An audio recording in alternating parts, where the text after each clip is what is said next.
morning, Steve. Good morning. Okay. Good morning.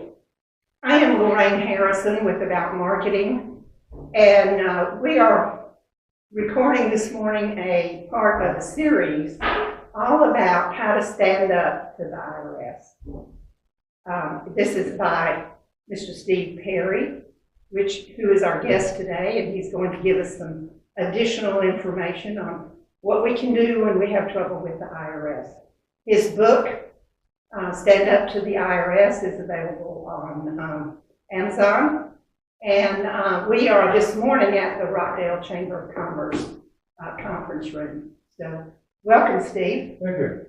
And we're on chapter 6 of your book today. Yeah. And that is, what are the steps to escape the nightmare as quickly as possible when you're in trouble with the IRS? And I guess that's what you do, right? That's correct. A parole agent is licensed by the IRS to represent people before the IRS. It's also accepted in 49 states that I know of to represent on state matters. So what we do is we are your advocate before tax authorities, state and federal, on state and sales tax, state income and sales tax. All right. So we could be in trouble with the state or the federal government, and you could help us out. Absolutely. All righty. And you also do bookkeeping for clients as well? We do. In books, tax, and more, we do tax preparation and planning, and we do bookkeeping for certain select clients. Okay. Now, we hear the common comment about taxes is nobody wants to pay them. And they're always too high. And I don't know why, we give them all our money and what do? You've probably heard these. Oh, yes. So you want to comment on that coming from a different perspective? I'm not sure my perspective is a whole lot different. I do believe taxes are too high. I do believe the government wastes our money. I'm with you there. However, I also believe that taxes are important to pay the essential expenses of the government. Now, the other side of that coin is the IRS is the largest collection agency in the world. They're extremely efficient, extremely effective. They can take your money, they can take your property. So while we may not want to pay all the taxes that we're asked to pay, it sure beats having our assets stolen and possibly jail time, because you can go to prison for not paying taxes. I don't know that I really realize that. Well, it'd be more of an extreme case. Your average taxpayer, small business owner, is not going to get in so much trouble that criminal charges will be filed, generally speaking. But the IRS can still make your life very difficult. And for those who are licensed, such as attorneys, people with securities licenses, those sorts of things, that kind of problem can cost them their jobs and their licenses, virtually their livelihood. So what we want to do is get ahead of this as quickly as possible, solve it at the lowest possible level, so that we don't get into those sorts of problems. Okay. The reality is, how important is a set of circumstances to the case? As an example, a small business owner has an S corp and manages it properly. Well, generally speaking, only the business assets would be material and the business income would be material.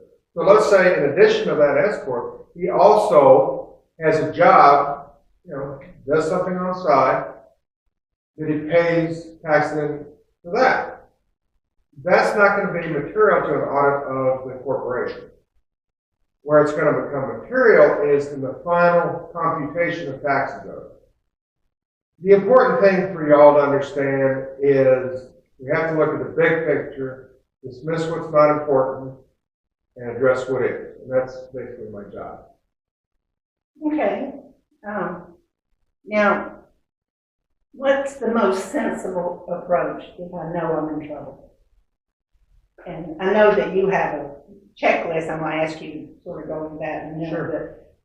Well, okay, first off, having a financial problem with the IRS or the state is no different than having a disease. You didn't plan for it. You didn't try to go out, and get bit by a tick, get Lyme disease. You didn't really plan on getting in trouble with the tax authorities, but it happened. So the first thing to do is recognize that these things do happen, and the key is to get ahead of them as quickly as possible. I've used the analogy before. If I find a spot on my hand, I'm going to get to my doctor and get it handled as quickly as possible before it gets worse. With a tax problem, if you know you've got a tax problem because you've gotten a letter or you have other information that tells you, yeah, I've got a problem, like I had thought. That's the time to ask for help. You go to the doctor if you're sick. You come to me with a tax problem so that we can get ahead of it as quickly as possible. Well, now, you're the professional. So once I come to you, what are you going to do? Well, the first thing we're going to do is we're going to take a broad brush look at the situation. You're going to tell me that what you know. Okay. Assuming it's something I can help you with and it's worth your money and my time, then what we're going to do is get an engagement letter in place. That's just a contract between you and I to do what needs to be done. And I'm going to get a power of attorney in place. Now, a power of attorney in this instance is extremely limited. I'm not going to have any control of bank accounts or your house or anything else.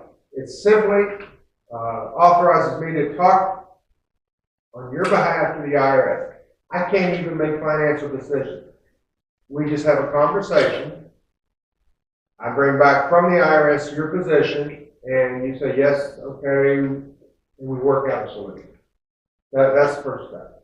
Okay. And are there times when I've gotten that letter and the amount that they say I owe is not right? What do you do then? One of the first letters that most people get will be what's called a CP 2000. It's a proposal. That's all it is. I have found in my experience that 80% of the time those proposals are wrong. Materially wrong. Remember that word material we talked about before? Yeah, okay. So what I'm going to do, while we have 30 days, which I can extend to 60 if we need to, is we're going to go over those tax years. We're going to go over expenses and income, and we're going to see why the IRS is saying X, and then what the real answer is. Then we're going back to the IRS in a written form and say, okay, we disagree with you, IRS. This is what the real answer is, we believe. Generally, we don't do an amended return at that point. We can, but it's kind of confuses the matter. The best thing we can do is go back to the IRS with a response to CP 2000 and say, you say we owe X, we think it's Y, and here is the supporting documentation. Then, we can move forward to actually paying what's really owed, not the inflated number they said. Okay. Now, what if they say, we think our number's right? Well, there is an appeals process with the IRS. And we can take it to appeals. Now, appeals is a division in the IRS that is independent of the frontline collection officer. At least that's what they think.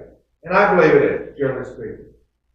If that, and we can make our case there, and we do have a third outlet. If it comes to it, we can go to tax court. Now, along this, we also have to do the cost-benefit analysis.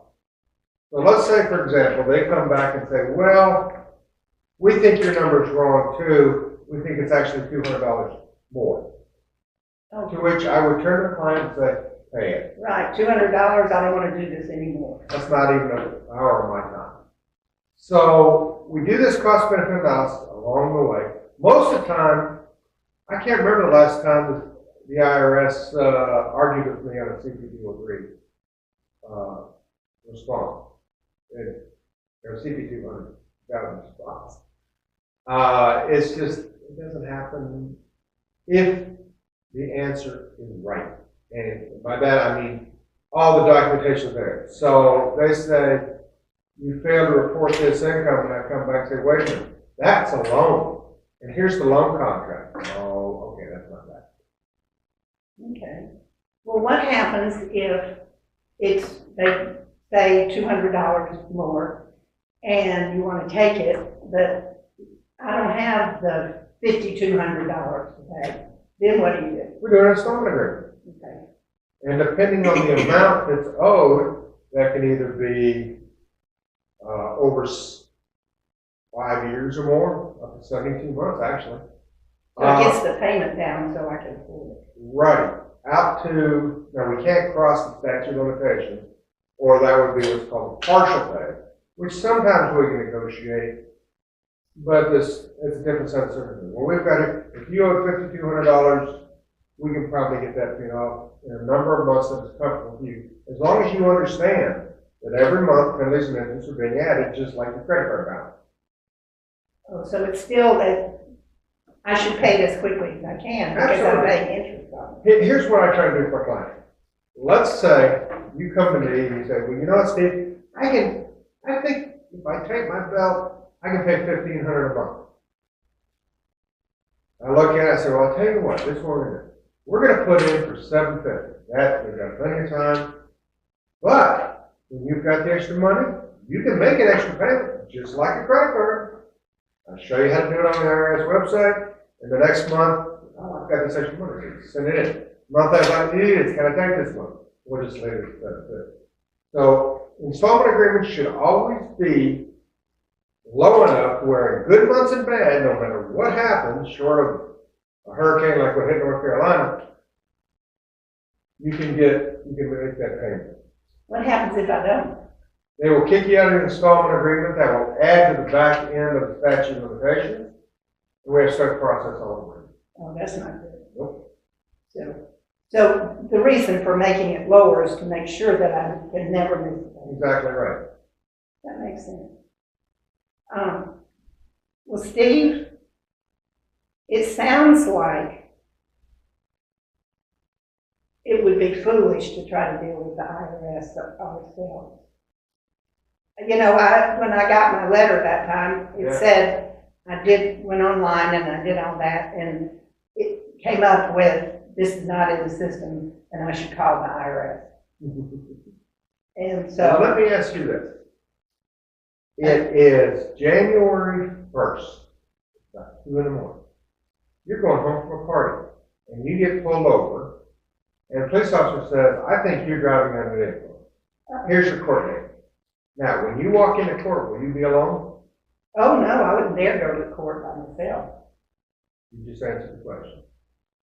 No more than you would go before a criminal court without a lawyer should you go to the IRS and talk to them. Because they're not your friends, folks. The IRS is a collection agency. This is an adversarial relationship. Your rep is your friend. The IRS are the people you're opposing. And never talk to them alone. So when you have an advocate like yourself, does that mean you do all the talking to IRS and I don't have to do that? Absolutely. That's one of my most important rules that I impart on clients. You don't talk to the IRS for any reason. If they call, you give them my number, say have a nice day, and politely hang up. The law says you are entitled to representation as part of the Taxpayer Bill of Rights. Take advantage of that. Let me do the talking. I know what to say, and even more importantly, what not to say. You're afraid I might give up some information. Absolutely. You know, police officers and IRS agents are all well trained the same way.